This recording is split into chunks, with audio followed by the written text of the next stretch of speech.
엘리사가 있던 시절에 선지자의 생도들이 점점 더 많아지기 시작했습니다. 그래서 엘리사의 생도들 중에 몇 사람이 결론을 내기를 우리가 사는 곳이 참 좁으니 우리가 사는 곳을 조금 더 넓히면 좋겠습니다 라고 하는 결론을 내려서 엘리사에게 제안을 했습니다. 그래서 이들은 그들이 사는 곳을 조금 더 넓히기 위해서 나무를 하러 갔습니다. 그래서 요단에 내려갔다라고 성경에 기록되어 있는데요. 그들이 요단에서 이제는 나무를 해서 새롭게 집을 증축할 그럴 제목들을 모으고 있었습니다. 그런데 그들이 그냥 가서 일을 하면 될 텐데 그들은 일하러 가기 전에 엘리사 선지자에게 꼭 좀 같이 가달라고 부탁을 했습니다. 그러니까 제안을 한 것도 자기들이고 또 그것에 허락을 받고 집을 짓게 되는 사람들도 자신들인데 그들은 그 건축 현장에 그 제목을 모으는 그 자리에 엘리사 선생님이 함께 가줄 것을 간절히 바랬습니다. 엘리사는 아마 거기서 일어날 일을 미리 알았는지 아니면 제자들이 간절히 동행해 주기를 바라니 선생님으로서 그들과 함께 하기를 바랬는지 나무 베는 곳에 엘리사도 같이 따라갔습니다. 그래서 이제 온 목적대로 열심히 나무를 베고 있는데 그만 실수로 도끼를 물에 빠뜨리게 되었습니다. 지금이야 우리가 생각해 볼 때 도끼를 쉽게 살 수 있을 거라고 생각하고 뭐 그러한 도구를 구하는 것쯤이야 어디 가서 또 가져오거나 사오면 된다 생각할 수 있지만 우리가 성경에 기록되던 시대가 우리가 이제 예전에 이렇게 세계사나 어떤 역사를 배울 때 인류의 발달 과정 속에서 보면 이렇게 석기를 사용하던 시대가 있고 또 구리를 중심으로 한 청동기를 사용한 때가 있고 또 그다음에 철제 무기를 사용하던 시대가 있는데 실제로 이스라엘 땅 안에 그렇게 철제 무기가 그렇게 많던 시대는 아니었던 것 같습니다. 우리가 이제 그런 기록들을 이렇게 사무엘상 같은 기록을 통해서 찾아볼 수도 있는데요. 그러니까 다윗이 블레셋과 싸울 때 철제 무기를 든 사람은 오직 사울 왕과 요나단밖에 없었다라고 하는 기록이 있을 정도로 물론 오늘 열왕기하의 시대는 그때로부터 일정 시간이 지난 때이기는 했지만 우리가 인류를 살아올 때, 그러니까 사람이 인생을 살아올 때 갑자기 석기에서 청동기로 넘어가고 청동기에서 철기로 넘어간다고 해서 우리가 가지던 모든 물건들을 다 갖다 버리고 새로운 물건을 다 장만할 수 있는 것은 아닙니다. 그냥 그 청동기가 시작될 때 청동 무기가 처음 나타났다라고 하는 것이고요. 철기가 시작될 때 철제 무기 또 철제 농기구들이 처음 나타났다라고 하는 것이지 그것이 그때부터 보편화되어서 사용되기 시작했다라고 하는 의미는 아닌 것이죠. 그래서 아마 이 도끼를 잃어버리고 나서 그것이 굉장히 큰 일이었던 것 같습니다. 그래서 오늘 본문에도 보시면 5절 중간에 한 사람, 그러니까 도끼를 물에 빠뜨린 사람 아니면 그 옆에서 보던 사람인지 몰라도 선지자 생도 중에 한 사람이 아하 내 주여 이는 빌려온 것이니이다 했습니다. 그러니까 그 앞에 감탄사가 있거든요. 이 감탄사가 히브리어 원어로 봐도 굉장히 이렇게 부각이 될 정도로 그러니까 오늘 우리 한글 성경에 안타까움을 표시하는 감탄사를 이렇게 느낌상 아니면 줄거리상 적어놓은 것이 아니라 히브리 원어에도 이 감탄사가 있을 정도입니다. 그러니까 큰 일이 난 것이죠. 그래서 우리가 생각하는 것과는 조금 이렇게 우리에게 굉장히 이상하게 들리지만 조금 큰 문제였던 것 같습니다. 그래서 이를 어떻게 할까 하다가 하나님의 사람이 어디에 빠졌느냐라고 물어보죠. 그랬더니 이제 선지자의 생도가 저기에 빠졌다고 빠진 위치를 알려줍니다. 그랬더니 엘리사가 나뭇가지를 던져서 그 도끼를 다시 물에 떠오르게 하는 그런 기적을 베풀어 주었습니다. 우리가 볼 때는 마치 우리가 알고 있던 금도끼 은도끼 같은 그런 옛날 이야기 같기도 합니다. 그리고 하나님이 기적을 베푸실 때 도끼 잃어버린 거 하나까지도 뭐 나뭇가지를 던져서 도끼가 이렇게 중력을 이기고 부력을 이기고 다시 물에 떠오르는 그런 이적까지도 하나님이 베푸실 필요가 있었을까 하는 생각이 듭니다. 근데도 아까 말씀드린 것처럼 지금 생각하는 그러한 도끼와는 조금은 이렇게 시대적으로 상황이 달랐던 것 같고요. 이것이 하나님께서 기적을 일으키셔야만 이 문제가 해결될 정도로 그들에게는 굉장히 곤란한 문제였던 것 같습니다. 그런데 하나님이 그러한 부분까지도 하나님의 이적으로 이 삶들을 도와주시는 거죠. 그러니까 선지 생도들의 삶들을 하나님이 도와주시는 거예요. 선지자라고 했으니 아마 그렇게 부자는 아니었을 것 같습니다. 뭐 도끼가 워낙 그 당시 비싼 기구라고 생각할지도 모르겠지만 참 사람들이 많이 모여서 집을 다시 지어야 되는데 이 집을 다시 짓자고 계획을 세운 사람이 도끼 한 자루도 없이 집을 짓자고 말하는 것도 그쵸, 참 너무 준비성이 없는 듯한 느낌이 듭니다. 그런데 왜 이렇게 사람들이 어려운지 모르겠어요. 특히 이렇게 선지자 생도들이 왜 이렇게 어렵게 살았는지도 참 안타까운 현실이긴 합니다만 하나님은 우리에게 은혜를 베푸실 때 마치 막 이렇게 오병이어의 기적과 같은 아니면 막 바다가 갈라지고 이렇게 막 하나님이 막 하늘에서 엄청난 일들을 내리시는 그런 기적만이 아니라 우리의 삶의 영역에서 우리의 필요한 부분을 채우시는 그러한 기적들도 베풀어 주십니다. 그래서 하나님은 참 이렇게 세밀하게 아주 꼼꼼하게 우리를 챙기시는 분이시고요. 하나님은 우리가 그렇게 하나님 앞에서 살아가기를 원하시죠. 그래서 늘 이렇게 우리가 기도가 필요할 때만, 때때로 좀 어려움이 있을 때만, 주의 도우심이 필요할 때만 우리가 주와 동행하기를 하나님은 원치 않으시고 모든 삶의 영역에서 전반적인 시간들 속에서 하나님은 우리와 함께하기를 간절히 원하십니다. 두 번째 이야기가 있습니다. 두 번째 이야기는 첫 번째 이야기와는 전혀 다른 이야기가 갑자기 등장을 합니다. 이제 선지자 생도들이 집 짓는 얘기는 다 끝난 것 같고요. 갑자기 아람 왕이 군대를 일으켜서 북이스라엘을 공격하겠다라고 하는 전쟁의 분위기로 이야기가 바뀌어서 갑니다.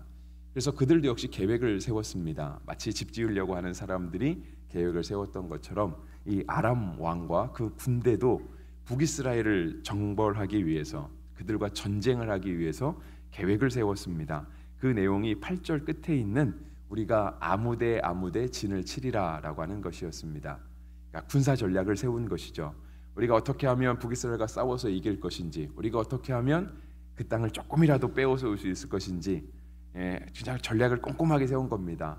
그래서 뭐 이렇게 첫 번째 부대는 어디에다 진을 치고, 두 번째 부대는 어디다 진을 치고, 이렇게 진을 칠 공들을 아주 세밀하게 잘 세워놨습니다. 그런데 갑자기 하나님의 사람이 이스라엘 왕에게 사람을 보냅니다. 이렇게 사환을 보내는 것처럼 이야기를 해서 하나님이 가르쳐 주셨는데 아람 왕이 지금 우리나라를 공격하기 위해서 어디다가 군사를 주둔했습니다. 그러니까 그쪽으로 가지 마시고 도리어 그곳을 경계하고 지킬 수 있는 군대를 보내서 아람 왕이 쳐들어오지 못하도록 우리가 대비해야 되겠습니다 라고 말해 주었습니다. 그래서 아람 왕은 이스라엘을 들어오기 전쟁하기 위해서 늘 이렇게 아주 치밀한 계획을 세웠는데 정말 번번이 엘리사가 이스라엘 왕에게 그 이야기들을 다 해주었습니다. 아람 왕이 어디로 올 것입니다. 그 규모가 얼마나 됩니다. 이번은 어떤 전략을 세웠습니다라고 하는 것을 다 가르쳐 주었던 거죠. 그러니까 아람 왕 입장에서 볼 때는 우리는 군사회의를 해서 아주 비밀스러운 회의를 해서 어떻게 하면 승리를 할까 궁리를 했는데 그것이 번번이 들통이 나니까 오늘 말씀 11절에 보면은요 아람 왕의 마음이 불안해졌다라고 기록하고 있습니다. 당연히 그러겠죠, 그죠? 비밀스러운 회의를 한 거잖아요. 그런데 그것이 다 들통나니까 그래서 아람 왕이 신하들을 부릅니다. 우리 중에 한 사람이 아마 이스라엘 왕과 내통하는 것 같다. 그러니까 우리 중에 적의 첩자가 있는 것 같다.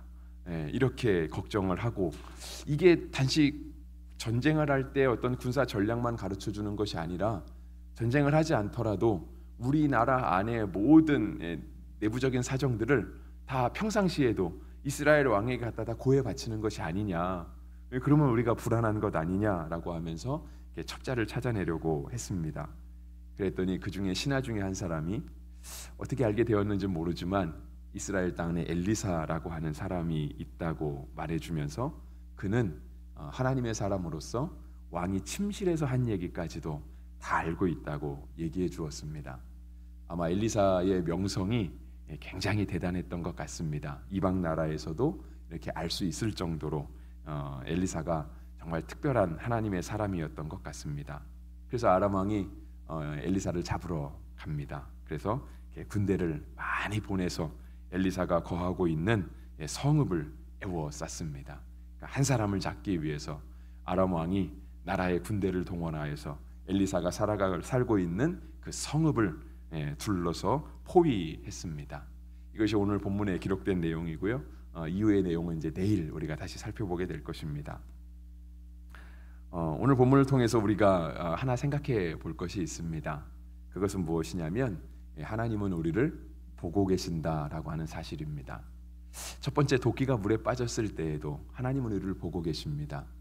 그런데 하나님은 사람만 보고 계신 건 아니죠. 그러니까 하나님이 이 엘리사의 생도들, 선지 생도들을 도와주실 때 그들이 제사장으로서, 그들이 선지자로서 가서 하나님의 이적을 일으킬 때 하나님이 도와주실 수 있잖아요. 그러니까 두 번째 있는 내용은 그거죠.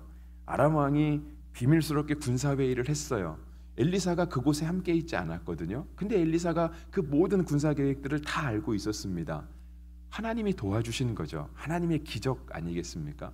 그러니까 하나님께서 우리에게 기적을 일으키신다라고 하면 최소한 이 정도의 기적은 일으키셔야 그래도 정말 하나님이 우리 함께 계시는구나, 하나님의 기적이 너무나 놀랍구나 라고 우리가 받아들일 수 있을 텐데, 하나님이 그냥 물에 빠진 도끼 하나도 떠오르게 하시는 그런 조금은 뭐라 그럴까요? 좀 그것도 기적이라고 해야 되나라고 하는 생각이 들 정도의 기적도 우리에게 일으키시면서 우리의 삶을 살피시고 인도하신다라고 하는 거예요.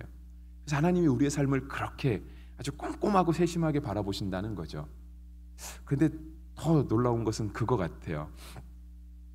우리 속담 중에 그런 말이 있거든요. 10길 물속은 알아도 한 길 사람 속은 모른다고. 그러니까 사람이 무슨 생각을 하고 있는지 잘 모른다는 거죠. 하나님도 모르실까요? 하나님은 모르실 리가 없습니다. 하나님은 10길 물속도 보시는 분이시고요, 한 길 사람 속도 보시는 분이세요. 하나님 우리를 잘 아세요. 그렇게 꼼꼼히 보신다는 거예요. 또한 더 나아가서 하나님은 물속도 보세요. 도끼질하다가 도끼가 손에서 빠져나가서 어딘가 물에 빠졌어요.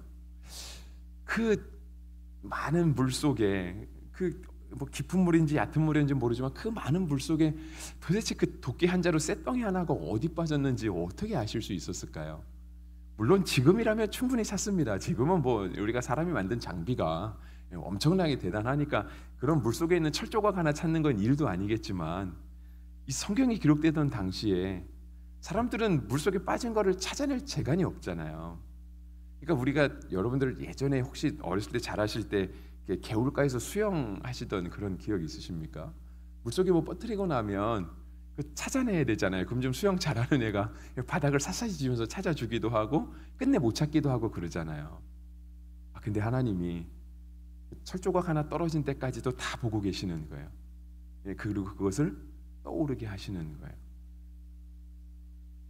우리를 바라보시는 하나님은 아람 왕에 대한 이야기에서 더 부담스럽게 드러납니다. 아람 왕이 군사 전략 세웠을 때 우리 가운데 첩자가 있는 거 아니냐 의심했더니 신하 중에 하나가 와서 아니라고, 하나님은 왕이 침실에서 한 얘기까지 다 알고 계신다고. 하나님이 우리를 그렇게 보시면 어떨까요? 여러분, 하나님이 우리와 함께 하시길 우리는 간절히 바라잖아요. 여러분, 하나님이 어디까지 함께 해주시기를 바라시는지요? 하나님이 우리를 바라보시면 어디까지 하나님이 우리를 바라보시기를 원하십니까? 정말 우리가 침실에서 하는 이야기까지도 하나님이 다 들어주시면 좋을까요? 솔직히 저는 조금 부담스러울 것 같긴 합니다. 그냥 하나님이 좀 적당히 봐주시면 좋겠어요. 적당히.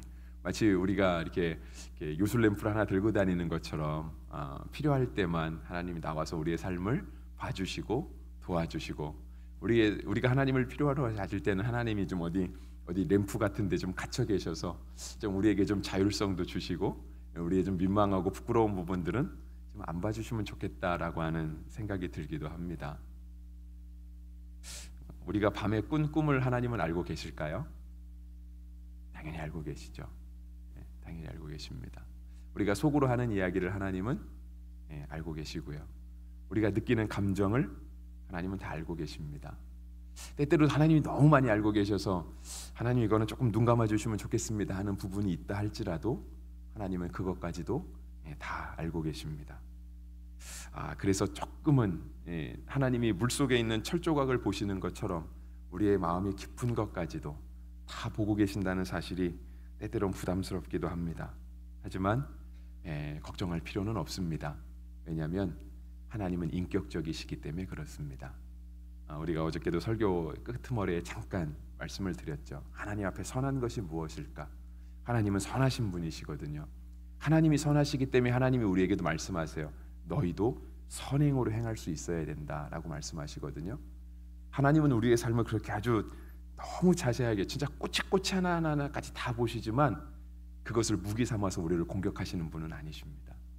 하나님은 선하시고 하나님은 인격적이시기 때문에 우리의 삶을 침실에 사는 이야기 하나하나까지도 다 살피시면서 우리를 인도하시고 우리를 도와주시고 우리가 필요할 때 우리 곁에 계셔서 우리와 함께 해주시는 참 좋으신 하나님이십니다. 2024년의 절반이 지났습니다. 반년이 지나고 이제 반년이 남았어요. 하나님이 우리 아이들 함께하여 주셨죠. 앞으로 반년도 또 7월 한 달도 하나님께서 그렇게 함께해 주시기를 바랍니다. 그리고 하나님 그렇게 함께해 주시기를 간절히 바랄 때 우리가 하나님 제가 필요한 부분에서만 함께해 주세요 라고 그렇게 하나님을 마치 필요에 의한 도구처럼 그렇게 기도하는 것은 이제 그만하고 그렇게 믿는 건 하나님도 별로 안 좋아하시고 사람의 관계도 그거는 좋은 건 아니잖아요. 근데 우리가 이제 그런 신앙생활들을 안 하시기를 바라고, 물론 저도 안 해야 되겠죠. 저도 하나님 적당히 좀 해주시기를 바랄 때가 있지만 하나님이 우리의 모든 삶 가운데 전적으로 임하시면서 우리의 모든 삶을 하나님이 온전히 빚어가 주시기를, 우리의 남은 6개월을 하나님께서 그렇게 인도하여 주시기를 간절히 바라고, 그렇게 주님의 인도하심을 따라 살아갈 수 있는 7월과 우리 2024년의 하반기가 되었으면 좋겠습니다. 기도하겠습니다.